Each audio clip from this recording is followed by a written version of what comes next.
Good morning class 11 student. कल मैंने आप लोगों को थोड़ा टिग्नोमेट्रिकल फंक्शंस के ग्राफ इस पे जो है पीडीएफ फॉर्म में जो है इनका रिप्रेजेंटेशंस भेजा था। तो देखिए, मैंने अभी मेन टॉपिक जो है मैं मंडे से शुरू कराऊंगा।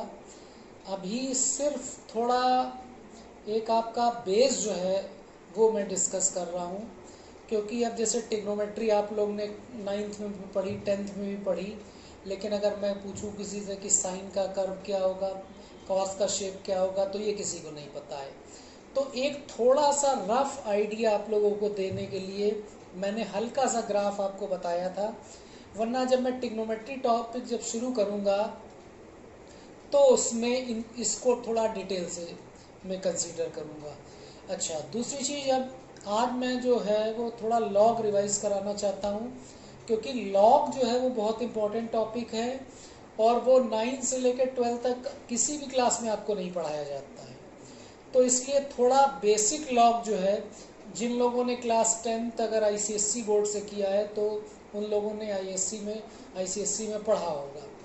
तो लॉग जो है, log is just a representation, या लॉग जो है कैलकुलेशन को सिंपल करने का तरीका है। जैसे मैं आपसे कहूं कि 10 का क्यूब रूट फाइंड करो, 10 टू द पावर 1/3 फाइंड करो, तो आप नहीं फाइंड कर सकते। किसी नंबर का स्क्वायर रूट तो आप फाइंड कर सकते हैं, लेकिन अगर पावर 1/3 है, 1/4 है, तो it is not possible to find the value. तो इस टाइप के कैलकुलेशंस को करने के लिए हम लोग को लॉग की ज़रूरत पड़ती है। और लॉग जो है वो एक सिर्फ रिप्रेजेंटेशन है, लॉग कोई स्पेशल रूल नहीं है। जैसे suppose we know that 10 square is equal to 100, इसको हम लिख सकते हैं log 100 to the base 10 is equal to 2। यानी लॉग जो है किसी नंबर को लिखने का तरीका है। 10 स्क्वायर इज इक्वल टू 100 को हम लॉग 10 टू द बेस 10, देखिए जो ये नंबर है इसका तो हम लॉग ले रहे हैं, और ये किस बेस पे ले रहे हैं, बेस 10 पे ले रहे हैं, और ये वैल्यू 2 हो गई। इसी तरीके से we know 10 cube is equal to 1000, means log 1000 to the base 10 will be 3। इसका मतलब कोई लॉग अगर दे रखा है तो उसको एक्सपोनेंट फॉर्म में हम चेंज कर सकते हैं। एक्सपोनेंट फॉर्म में जब चेंज करेंगे तो राइट हैंड साइड जो होगा वो बेस की पावर हो जाएगा और वो इस नंबर के बराबर हो जाएगा। जैसे अगर हम लिखें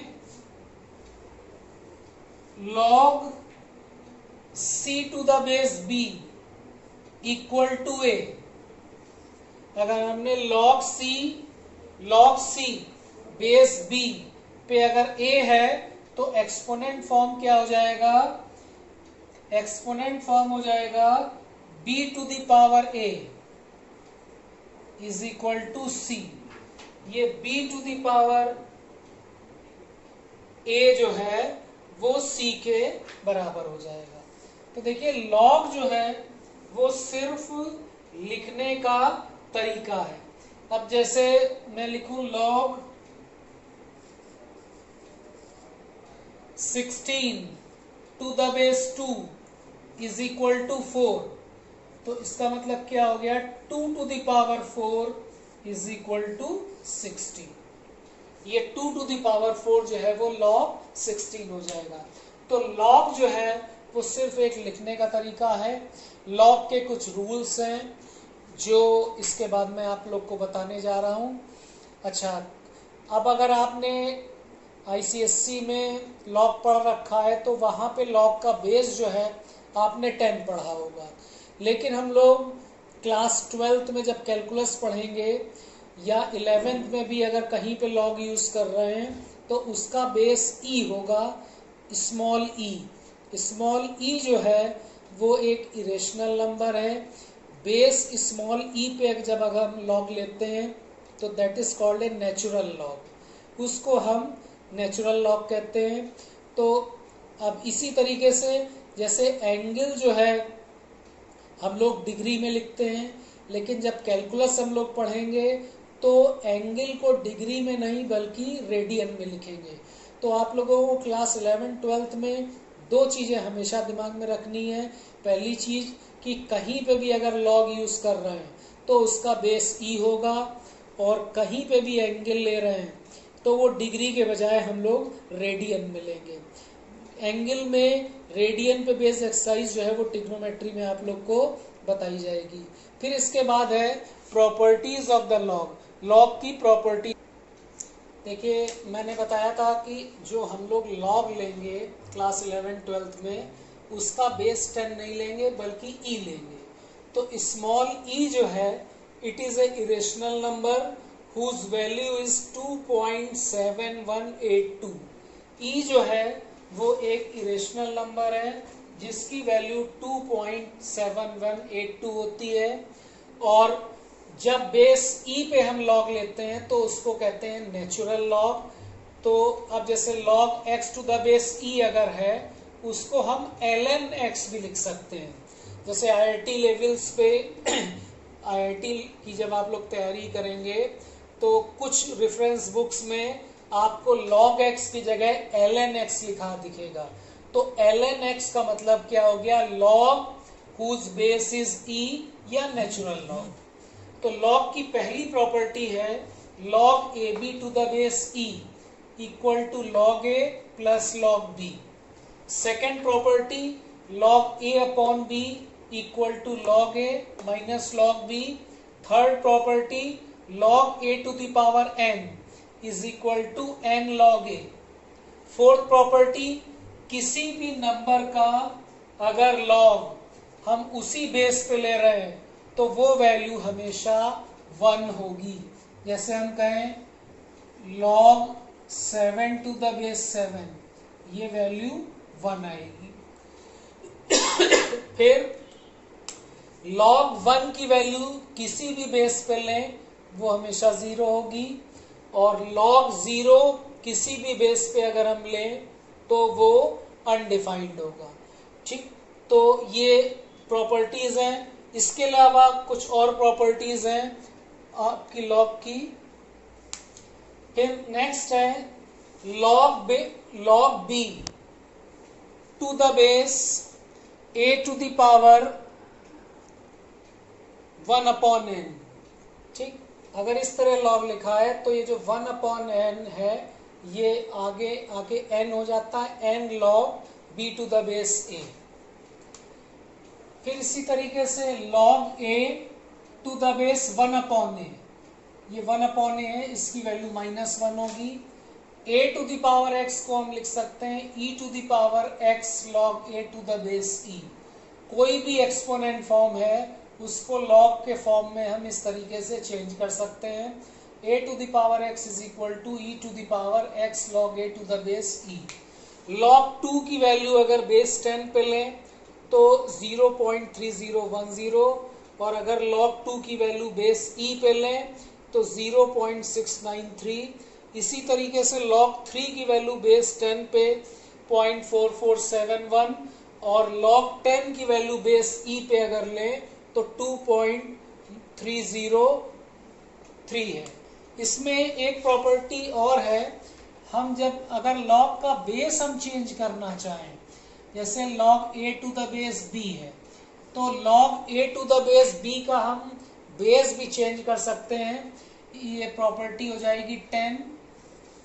तो log a to the base b को हम लिख सकते हैं log a to the base e upon log b to the base e। हम इसको इस तरीके से भी लिख सकते हैं।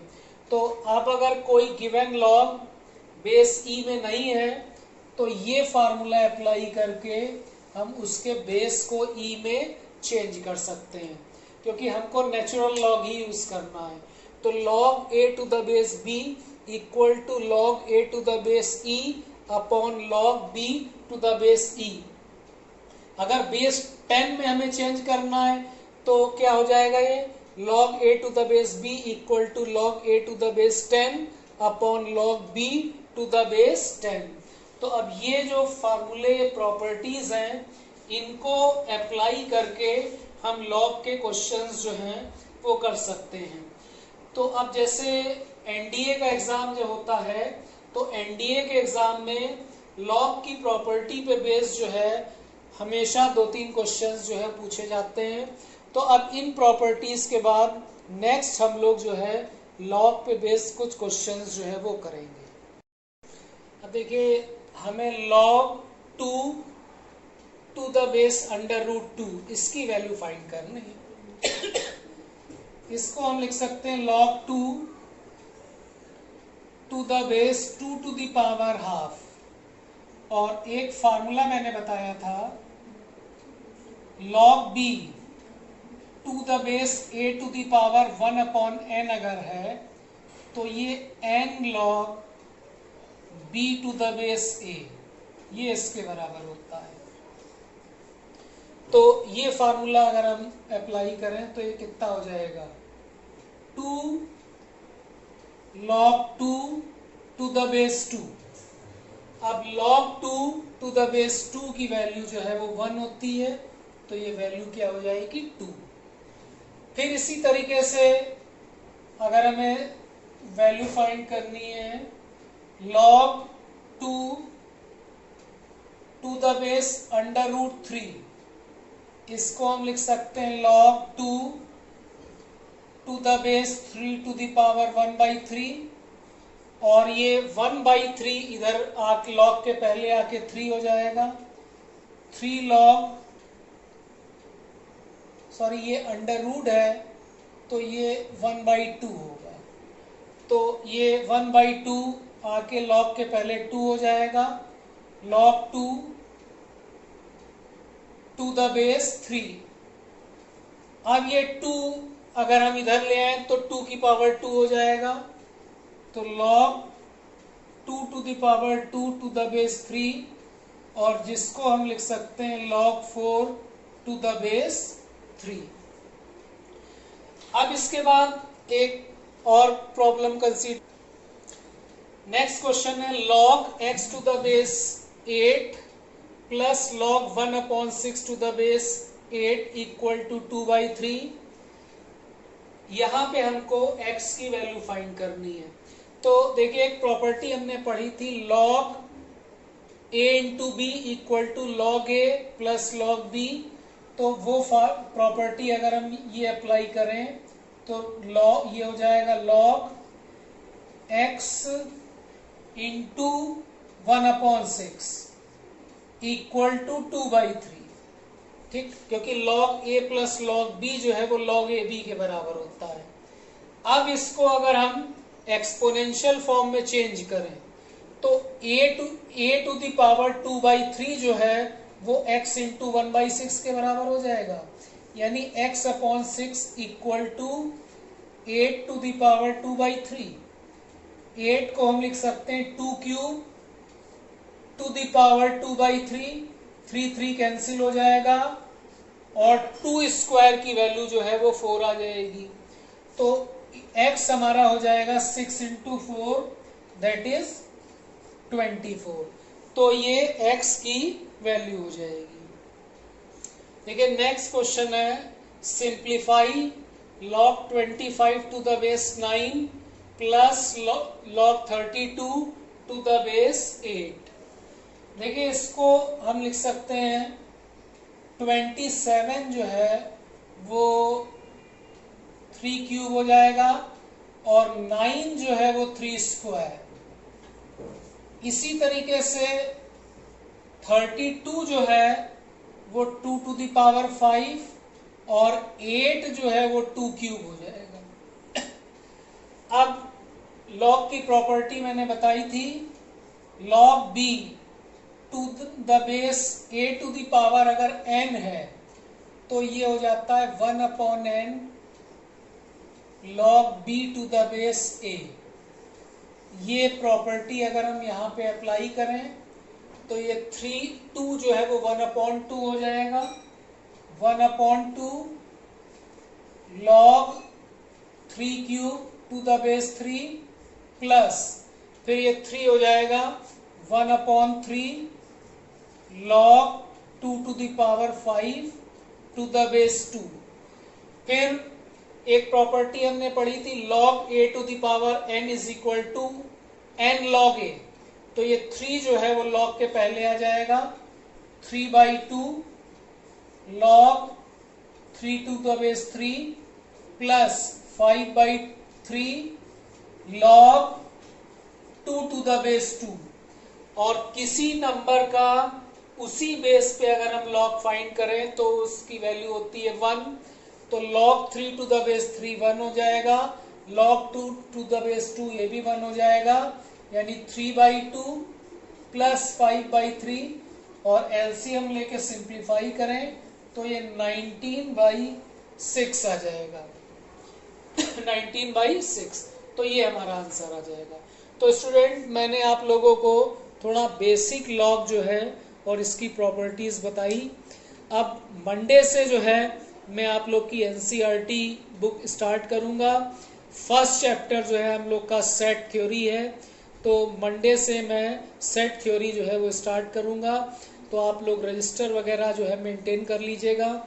अभी जो बेसिक कंसेप्ट्स पे मैंने थोड़ा आप लोगों को अलजेब्रा के फार्मूले, ट्रिग्नोमेट्रिकल रेशियो के ग्राफ और लॉग ये जो बताया है, इसको आप लोग रजिस्टर पे कर लीजिएगा।